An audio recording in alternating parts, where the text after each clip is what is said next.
Dunia intelijen internasional kembali dikejutkan oleh munculnya dugaan taktik kamuflase baru yang digunakan militer Cina. Sejumlah foto dan citra satelit yang beredar di akhir Desember 2025 menunjukkan kendaraan peluncur rudal balistik antar benua, ICBM, milik People's Liberation Army, PLA, Rocket Force yang disamarkan menyerupai truk keren proyek sipil. Kendaraan tersebut dicat dengan warna kuning khas dan dilengkapi logo perusahaan alat berat ternama, Zoomlion.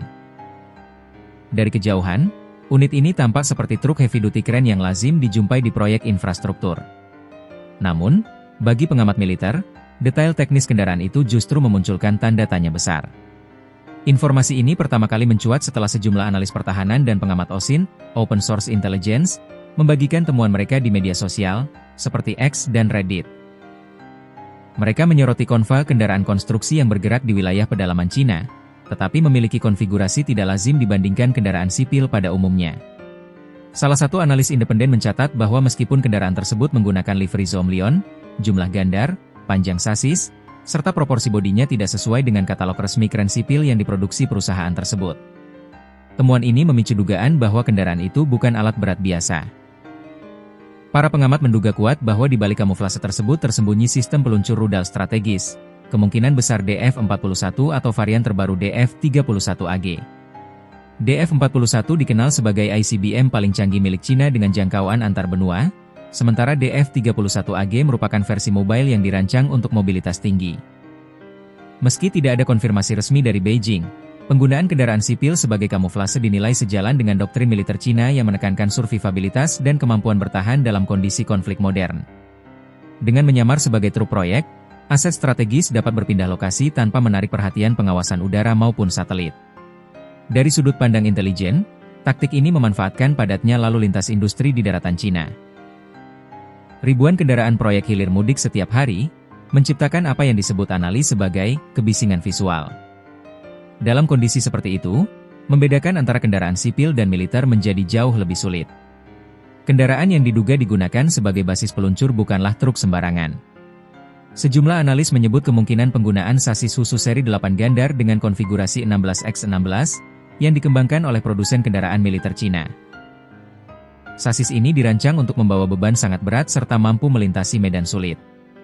Untuk memperkuat penyamaran, kendaraan tersebut dilengkapi struktur boom kren palsu dan panel eksterior yang menyerupai kren all-terrain berkapasitas besar. Dari sudut pandang visual satelit, bentuk dan dimensinya akan tampak identik dengan alat berat proyek infrastruktur. Pemilihan merek Zoomlion sebagai kamuflase juga dinilai bukan kebetulan. Perusahaan ini merupakan salah satu produsen alat berat terbesar di dunia dengan basis produksi di Changsha. Kendaraannya tersebar luas di seluruh Cina dan kerap terlihat di proyek jalan, jembatan, hingga pembangunan kawasan industri. Dengan meniru tampilan kendaraan Zoomlion, unit militer tersebut secara efektif bersembunyi di keramaian. Strategi ini dinilai lebih efektif dibandingkan penyamaran konvensional yang hanya mengandalkan cat loreng atau penutup jaring kamuflase. Sejumlah pakar pertahanan menyebut langkah ini sebagai evolusi dari konsep peluncur rudal mobile. Jika sebelumnya fokus utama adalah mobilitas dan penyamaran di area hutan atau pegunungan, kini pendekatan diperluas dengan memanfaatkan infrastruktur sipil dan lalu lintas publik. Namun demikian, para analis juga menekankan bahwa temuan ini masih bersifat analisis terbuka berbasis citra dan observasi visual. Tanpa konfirmasi resmi, detail spesifik mengenai jenis rudal maupun status operasional kendaraan tersebut tetap berada dalam ranah spekulasi terukur. Di sisi lain, kemunculan laporan ini menunjukkan bagaimana persaingan strategis global kini tidak hanya terjadi di medan tempur, tetapi juga di ruang pengamatan dan interpretasi data terbuka. Media sosial dan komunitas OSINT berperan besar dalam mengungkap pola-pola yang sebelumnya hanya bisa diakses lembaga intelijen negara. Bagi negara-negara pengamat, dugaan rudal berkedok keren ini menjadi pengingat bahwa teknologi pengawasan modern terus dihadapkan pada tantangan baru. Kamuflase berbasis kehidupan sipil menjadi salah satu bentuk adaptasi militer di era pengintaian satelit beresolusi tinggi. Hingga kini, pemerintah Cina belum memberikan tanggapan resmi terkait beredarnya foto dan analisis tersebut. Namun, fenomena ini kembali menegaskan bahwa dinamika keamanan global semakin kompleks, dengan batas antara ranah sipil dan militer yang kian kabur di tengah perkembangan teknologi dan strategi modern.